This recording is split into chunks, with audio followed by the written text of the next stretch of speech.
On va parler à présent du succès grandissant de l'art africain. Les ventes aux enchères atteignent des records comme celle de ce reliquaire fond vendu récemment pour 5 millions d'euros chez Christie's. De New York à Shanghai, de Kinshasa à Paris, quel est le secret de ce boom universel? Pour le comprendre, Aminata Yad a rencontré un collectionneur et un marchand d'art. Reportage. L'inspection commence. À la loupe, Didier scrute chaque détail de cette pièce rare. Un reliquaire de l'ethnie Mahongoué du Gabon. Cette statuette du XXe siècle décorait les paniers contenant les restes mortuaires des chefs traditionnels. Sa taille variait en fonction de l'importance du défunt.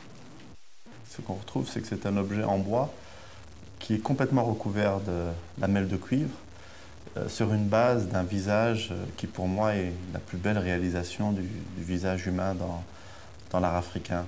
Didier baigne dans l'art depuis l'âge de 7 ans. Son père, chercheur d'œuvres d'art, lui a transmis sa passion et de solides méthodes de travail.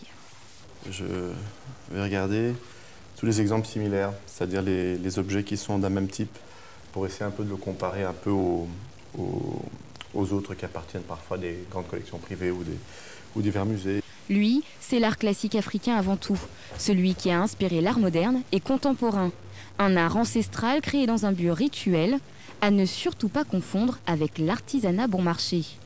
Aujourd'hui, à 39 ans, Didier est fier d'être l'un des seuls collectionneurs noirs dans son domaine. Il y a un peu moins de 20 ans, je rencontrais un très très grand marchand à l'époque qui s'appelait Philippe Guignot, qui me disait « Mon vieux, pour commencer ce métier et pour le faire bien, tu devrais avoir $1 million pour voir un vrai stock. » Et aujourd'hui, on se rend compte qu'1 million, aujourd'hui, c'est le prix d'une seule œuvre exceptionnelle. On est passé à l'art du souvenir au 19e, à aujourd'hui vraiment un objet d'art de collection. Et les prix atteignent des sommets, comme dans cette célèbre maison d'enchères, où le quota de la collection William Rubin a été vendu à plus de 5 millions d'euros. Un record pour le marché de l'art africain. Il faut savoir que dans le domaine de l'art contemporain, quelques millions d'euros, c'est souvent pour des œuvres modestes. Sur le marché de l'art africain et océanien, quelques millions d'euros vous donnent accès à des chefs-d'œuvre.